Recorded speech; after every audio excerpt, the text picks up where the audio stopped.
వచ్చినప్పుడు. బట్ ఎందుకో sir AI అనేది ఎక్సెప్షనల్ అనిపిస్తుందండి. సో నేను దీన్ని ఎట్లా పోలుస్తానంటే, ఒక మందు వేసుకుంటున్నాం బాగా జ్వరం వచ్చిందని చెప్పి.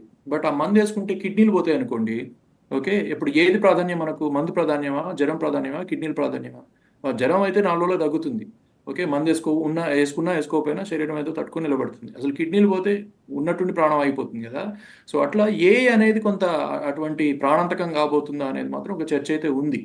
ఎందుకంటే దాని స్పీడ్ చూస్తుంటే ఇప్పుడు కన్సిక్యూటివ్‌గా లాస్ట్ 3 ఇయర్స్ చూడండి, every day companies are sacking the employees sir.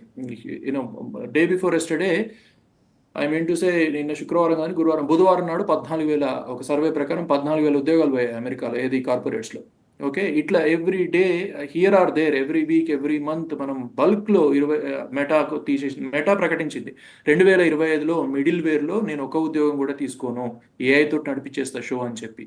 ఇదేదో పెద్ద ప్రాణాంతకంగా సాగిపోతుందండి. పెద్దలు సీనియర్ జర్నలిస్టులు, చాలా అనుభవం ఉన్న వాళ్ళిద్దరి సమ్మిళితంగా నేను ఏకీభవిస్తూ, నేను రోజువారీగా చూస్తున్నా. ఎందుకంటే నేను మిడిల్ వేర్ మేనేజర్‌గా ఉన్నాను కాబట్టి, అంటే పైన ఎగ్జిక్యూటివ్స్‌కి నా కింది ఎంప్లాయీస్‌కి మధ్యలో ఉన్నా కాబట్టి, నా ఓరియంటేషన్ చెప్తాను మీకు ఏం జరుగుతుంది మార్కెట్‌లో అని చెప్పి.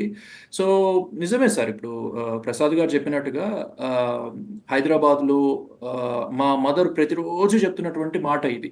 ఓ పక్క లేనోళ్ళు లేక చస్తుంటే, ఇంకో పక్క అసలు ఈ ఎయిర్‌పోర్ట్‌లకి ఎక్కిరిసిపోవటం ఏంది, విమానాలకి ఎక్కిరిసిపోవటం ఏంది, జాకెట్ 2,000 పెట్టి కుట్టించుకోవటం ఏంది, కోటు 10,000 పెట్టి కొనుక్కోవటం ఏంది, మా కాలంలో మేమన్నా ఎరగనిరా ఇవన్నీ, ఇంత అన్యాయమరా, 600 తెచ్చిస్తే మీ నాన్న నాకు అసలు ఏం చేసుకోవాలో తెలియకపోయేది, సంతోషమే నిద్ర పట్టకపోయేది రాత్రిపూట అని చెప్పి ప్రతిరోజు మా అమ్మ, ప్రతి ఒక్కళ్ళు సరే ఎవరి మేధో స్థాయిలో వాళ్ళు విశ్లేషిస్తూ ఉంటారు ప్రస్తుతం. ఎందుకంటే చాలా వేగంగా మారుతున్నటువంటి ప్రపంచీకరణలో ఉంటున్నాం కాబట్టి అందరికీ ప్రతిరోజు ప్రతి గంట కొత్తగానే ఉంది ఇది. సో సార్, ఇప్పుడు హైదరాబాద్ మార్కెట్ విషయానికి, హైదరాబాద్లో ఉన్నటువంటి పరిస్థితుల విషయానికి వస్తే సార్, ఒకవేళ అది ఆర్టిఫిషియల్ భూమి అనుకుందాము, లేదా అక్కడ మనము సాధ్యమైనంత ఎక్కువ, అది ప్రపంచవ్యాప్తంగా ఉందంటాను సార్ నేను. ఈ రోజు అమెరికా కూడా డెట్ లిమిట్ ప్రతిసారి పార్లమెంట్ లో బిల్ పెట్టుకొని గత సీజన్ లో మనం 2 సార్లు 3 సార్లు పెంచుకోవడం చూసాం. అది కూడా బల్పేం కాదు అది. సో ప్రపంచవ్యాప్తంగా చాలా ముందుకు వెళ్ళిపోయాం సార్. దానికి కొన్ని న్యాచురల్ ఫినామినాస్ కూడా ఉన్నాయన్నమాట. కరోనా టైంలో మనం ఏం చేయలేకపోయామండి. ప్రపంచము మనుషుల్ని బతికించుకోవాలి, సో వ్యవస్థల్ని నిలబెట్టుకోవాలి, సప్లై చైన్ పునరుద్ధరించుకోవాలి దీనిలో భాగంగా.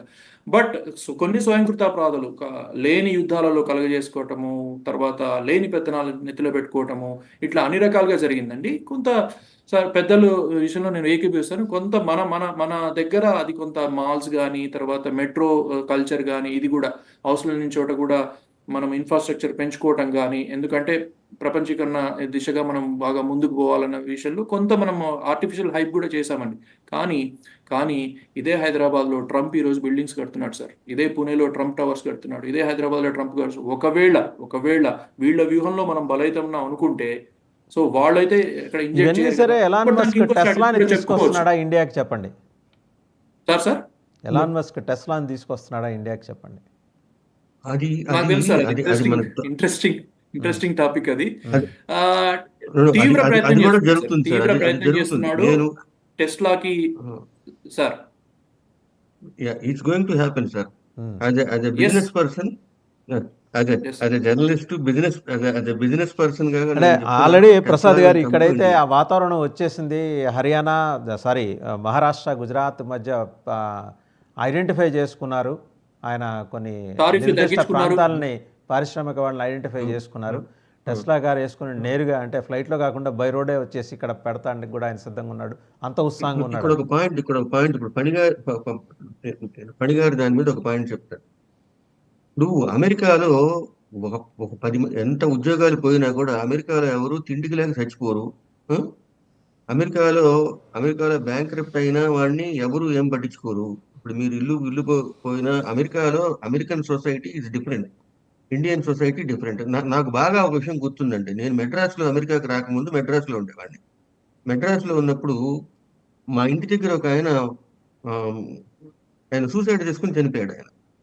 ఎందుకంటే ఇట్లా ఏదో అప్పులు అయ్యి అమెరికా వెళ్ళాల్సింది, అమెరికా వెళ్ళలేకపోయాడు. అప్పటికే చేసిన అప్పుల మూలంగా ఆయన ఆత్మహత్య చేసుకుని చచ్చిపోయాడు. ఇండియాలో మనకి, అంటే ఇప్పుడు మనం ఏదో డెవలప్ అయ్యాం అనుకుంటున్నాం, కానీ ఎకానమీ కనుక ఇలా ఇట్లా మాస్ ఉద్యోగాలు పోయి ఇలాంటి సిచ్యువేషన్ వస్తే మన ఇండియాలో సొసైటీ చాలా మంది దాన్ని తట్టుకోలేరు. చాలా మంది దాన్ని తట్టుకోలేరు. అమెరికన్ సొసైటీ అలా ఉండదు. అమెరికాలో మనుషులు ఇండివిజువల్ గా ఉంటారు. ఇండివిజువల్ గా అంటే మొగుడు పెళ్ళాల మధ్య కూడా సంబంధం ఇక్కడ ఇక్కడ ఎవరికాళ్ళు విడివిడిగా ఆలోచిస్తారు. ఇక్కడ మా అమ్మాయి నేను ఇప్పుడు మా అమ్మాయి చెప్పిన ఇప్పుడు వాళ్ళు ఇక్కడంతా ఇండిపెండెంట్ గా ఉంటారు. అంటే మన పిల్లలు కూడా ఇండిపెండెంట్ గా అంటే రేపు పొద్దున నేను ఇది చెప్పిన అమెరికాలో ఇండివిజువలిజం అనేది ఎక్కువతో వస్తుంది వాళ్ళకి. ఇండివిజువలిజం అంటే ఇప్పుడు పెళ్ళాం వెళ్ళిపోయినా మొగుడు వదిలేసి ఎవరికాళ్ళు విడివిడిగా ఉంటారు. ఎవరికాళ్ళు విడివిడిగా వాళ్ళ కాళ్ళ మీద వాళ్ళు నిలబడగలిగే పరిస్థితి అమెరికాలో ఉంటుంది. అమెరికన్ ప్రభుత్వం ఇప్పుడు ఉద్యోగం లేకపోయినా అమెరికన్ ప్రభుత్వం ఎన్నాళ్ల పాటు జీతం సోషల్ సెక్యూరిటీ అని చెప్పి డబ్బులు ఇస్తారు. మన ఇండియాలో ఏమి ఉండవండి, ఏమి లేవు.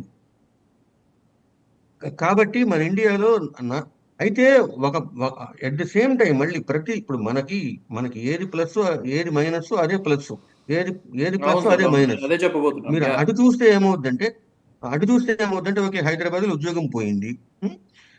మీరు 6 కోట్ల అపార్ట్మెంట్ కి కట్టి ఇప్పుడు 50 లక్షల ఉద్యోగం పోయింది కాబట్టి ఇప్పుడు 10 లక్షల ఉద్యోగం కూడా బయట రాదు. ఏం చేస్తారు? ఆ ఇల్లు పోతే పోయిందని ఇల్లు వదిలేసి వచ్చేసేసి మీ ఇప్పుడు గోదావరి జిల్లాను గుంటూరు జిల్లాకు అయితే వరంగల్లో వచ్చి పల్లెటూరు దగ్గరికి వచ్చేసేసి మా కొలీగ్ అంటుండేవాడు, ఇక్కడ ఈ ఐటీ ఉద్యోగం పోతే నేను వెళ్ళి బర్రెలు కాసుకుంటా మళ్ళీ మా ఊరికి వెళ్ళని చెప్పి. అట్లా ఉండగలిగితేనే అలా ఉండగలిగిన వాళ్ళకి ఏ ప్రాబ్లము లేదు. రైట్. అట్లా రైట్. నేను అడిగిన దానికి సమాధానం ప్రసాద్ గారు, నేను waiting for that answer. Tesla గురించి చాలా మోజు ఉంది ఇక్కడ, ఏం వచ్చేస్తున్నాడా? వస్తుందండి. Tesla will come to India. అది అది అతి అతి అతి త్వరలో జరగబోతుంది. దానికి కూడా ట్యాక్స్లు అవి తగ్గించి వీళ్ళు చెప్పినట్టు ఆల్మోస్ట్ ఇప్పుడు మస్క్ తో మీటింగ్ అయింది కదా. సో ఇండిజినియస్ టెస్లా థ్రెట్ కాబోతుందా? ఒక్క నిమిషం అండి. ఇండిజినియస్ కార్స్ మార్కెట్ కి టెస్లా థ్రెట్ కాబోతుందా? డెఫినెట్గా Tesla will be an expensive cars than the regular car, for sure. Sir, Tesla వర్తమానం చర్చిద్దాం సార్. టెస్లా కార్లు అసలు పెద్దలకు ఇంకా స్పష్టంగా తెలుసు. టెస్లా కార్ల పరిస్థితి అసలు బాగాలేదు సార్. మిగతా వ్యవస్థలు ఏమన్నా కాస్త స్పేస్ ఎక్స్ అవి ఏమన్నా కానీ టెస్లా ఇప్పుడు ఇండిజినియస్ కార్ సెక్టార్కి దెబ్బ కాబోతున్న తరుణంలో మనం టెస్లా గురించి నిజాలు మాట్లాడుకోవాలి. చాలా మిత్స్ ఉన్నాయి. ఇక్కడున్న వాళ్ళకి కూడా ఇంకా కొత్త వచ్చే వాళ్ళకి చాలా మిత్స్ ఉన్నాయి. కానీ Tesla is a flop model actually. So Tesla ఇప్పుడు ఎట్లయిందంటే, ఒకప్పుడు మనం 2000 స్టార్టింగ్లో మనం ఆర్టీసీ బస్సులో పోతుంటే సెల్ ఫోన్, ఆటోలో ఆ బస్సులో పోతుంటే సెల్ ఫోన్ మోగుతూ వెనక్కి తిరిగి చూసేది మనం. సో ఒక 7-8 ఏళ్ల కింద టెస్లా పోతుంటే మేము వెనక్కి తిరిగి చూసేది, అబ్బబ్బబ్బ టెస్లా టెస్లా టెస్లా అని చెప్పి. అట్లాంటిది ఇప్పుడు మన హైదరాబాద్లో కనుక ప్రతి ఇంట్లో 2 బైకులు 2 చిన్నపాటి కార్లు ఉన్నట్టు ఇప్పుడు టెస్లా అనేది ప్రతి ఇంట్లో భాగమైంది. కానీ at the same time reversal factor కూడా ఉంది సార్. అది టెస్లా కంపెనీస్లో, ఎలాన్ మస్క్ కంపెనీస్లో కానీ టెస్లా బ్రాండ్లో కానీ, మరీ ముఖ్యంగా టెస్లా బ్రాండ్ గురించి మాట్లాడుకుందాం. సో బ్యాటరీ బర్నింగ్ కేసెస్ విపరీతంగా నమోదైనాయి అక్రాస్ వరల్డ్ ఒకటి. రెండోది, అది చలికాలం వస్తే ఈ మన ఈస్ట్ కోస్ట్ ప్లేసెస్లో చలికాలం వస్తే ఛార్జింగ్ కాదు. లాస్ట్ ఇయర్ స్నో స్టామ్ వచ్చినప్పుడు ఛార్జింగ్ పోర్ట్స్ అన్ని చెప్పి మంచులో ఇదైపోయి ప్రతిదీ టో చేయాల్సి వచ్చింది అనమాట. ఇక్కడ కార్ని టో చేయడం అనేది పెద్ద ప్రహసనం. అది ఇన్సూరెన్స్ కంపెనీ ఇన్వాల్వ్ అయి ఉంటుంది చాలా సందర్భాలు, లేకపోతే మనం పే చేయలేము అది. సో అదొకటి జరిగింది. రెండోది, ఎండాకాలం వస్తే ఏంటి, దానికి ట్రాన్స్పరెంట్ రూఫ్ ఫుడ్ పెట్టాడు. సో ఎండాకాలం వస్తే బగ్గు మండిపోతాయి అనమాట సీట్లు. ఏది మన ఎండకే, ఇక అసలు ఇక ఇండియాలో గుంటూరులో అయితే ఇక అంతే సంగతి ఇంకా. సో వాడు ఎవరైనా ప్రాణం పోతే అనకూడదు, కానీ వాళ్ళు ఏడ్చేటప్పుడు అంటారు, అయ్యో ఉట్టిగా కాలు నడకని తిరిగినా కూడా బతుకుతుండే, ఆ టెస్లా కార్లో కూర్చొని చచ్చిపోయింది అని చెప్పి అనే పరిస్థితి వస్తుంది అనమాట. అట్లా టెస్లా పరిస్థితులు అసలు ఏం బాగాలేవు సార్. సో పెద్దగా అదేదో మిత్తు, ఏదో పెద్ద ఆకర్షణీయంగా ఏదో ప్రాపగండా చేయడం జరిగింది. కానీ టెస్లా అనేది ఒక ఫెయిల్డ్ మోడల్ సార్. ఇప్పుడు టెస్లా వై అనే మోడల్, సరే నా దగ్గర మొత్తం స్టాటిస్టిక్స్ లేవు, కానీ టెస్లా వై అనే మోడల్కి ఈవీ కార్ల కింద $7,500 రిబేట్ ఇస్తున్నారు. 0% ఏపీఆర్ అండి. అంటే మన దగ్గర ఈఎంఐ అంటారు అనమాట, ఈక్వల్ మంత్లీ ఇన్స్టాల్మెంట్స్ అంటారు కదా, ఇక్కడ ఏపీఆర్ అంటారు. 0% ఏపీఆర్కి అంటగడుతున్నాడు. ఎందుకంటే విపరీతంగా ఇన్వెంటరీ. ఇక్కడ అమెరికాలో డిస్టెన్సెస్ చాలా ఎక్కువ ఉంటాయి. ఎయిర్పోర్ట్ టు సిటీ కానీ, తర్వాత సిటీ టు సిటీ కానీ, పబ్లిక్ ట్రాన్స్పోర్టేషన్ ఉండకపోవటము, ప్యాసింజర్ రైల్వే వ్యవస్థ అంతగా విస్తృతంగా ఉండకపోవడంతో ఇక్కడ అయితే సొంతంగా కార్లు ఉండాలి, లేదా ఎంటర్ప్రైజ్ కార్లు అంటే మనం రెంట్ తీసుకునే కార్లు, లేదా ఫ్లైట్లు. సో ఈ రెండింటికి మధ్య ఎంటర్ప్రైజ్ కార్ సిస్టంలో ఒక కంపెనీ విస్తృతంగా టెస్లాని ఇది చేసుకుంది అనమాట, కొనుక్కుంది. అవన్నీ కూడా అమ్మకానికి పెట్టింది ఇప్పుడు, ఎందుకంటే వాడికి వైబుల్ కావట్లేదు బిజినెస్. వీళ్ళు ఏమన్నారు, 250 మైళ్ళకు సబ్జెక్ట్ టు కరెక్షన్ ఒకసారి ఛార్జ్ చేయాలన్నారనమాట. ఇక్కడ ఏది చూసినా ఇటు పోయి అటు వస్తే 500 మైళ్ళు ఉంటుంది ఒక సిటీ నుంచి ఒక సిటీ మధ్యన. ఈయన గంటకు 100 మైళ్ళ చొప్పున ప్రయాణం చేయాల్సి వచ్చినా కూడా 2.5 గంటల తర్వాత ఆయన ఆపుకోవాలి, దాన్ని ఛార్జింగ్ చేయాలి, ఆ తర్వాత మళ్ళా జర్నీ కంటిన్యూ చేయాలి. అంటే ప్రతి 5 గంటల జర్నీకి ఈయన ఒక అర్ధగంట దానికి స్పేర్ చేయాలి. అంతకుముందు అర్ధగంట, ఇదో అర్ధగంట, తర్వాత అర్ధగంట, మొత్తం గంటన్నర ఛార్జింగ్కి స్పేర్ చేయాలి. ఈ సైడ్ ఎఫెక్ట్స్ ఉన్నాయండి. ఇంకోటి ఏంటి అని అంటే, జీపీఎస్ ప్రధాన ఆకర్షణగా అమ్మినటువంటి ఈ టెస్లాలో ఇండియాలో జీపీఎస్ సిస్టమ్ అంత కాంక్రీట్గా లేదు, చాలా నేరో రోడ్స్ ఉన్నాయి. ఎందుకంటే మనది చాలా ఏన్షియంట్ సిటీస్ కూడా ఉన్నాయి కాబట్టి. ఇప్పుడు for example old city Hyderabad తీసుకోండి, కాశీ తీసుకోండి, ఓల్డ్ ఢిల్లీ తీసుకోండి, చాలా గతంలో బాగా అన్ప్లాన్డ్గా డెవలప్ అయ్యి చాలా ఇరుకు సందులుగా ఫామ్ అయినటువంటి అక్కడ జీపీఎస్ ఛాలెంజెస్ కూడా ఫేస్ చేయబోతుంది. సో దట్ వినియోగదారులు ఎవరైనా అట్రాక్టివ్గా దాని గురించి ఎదురు చూస్తూ ఉంటే, మీరు గత 2-3 ఏళ్ల కింద టెస్లా గురించినటువంటి విషయాలు వేరు, ఇప్పుడు టెస్లా గురించి వినబోతున్నటువంటి విషయాలు వేరు. మీరు అనుభవంలోకి వస్తే టెస్లా గురించి తెలుసుకోవాల్సినటువంటి విషయాలు వేరు.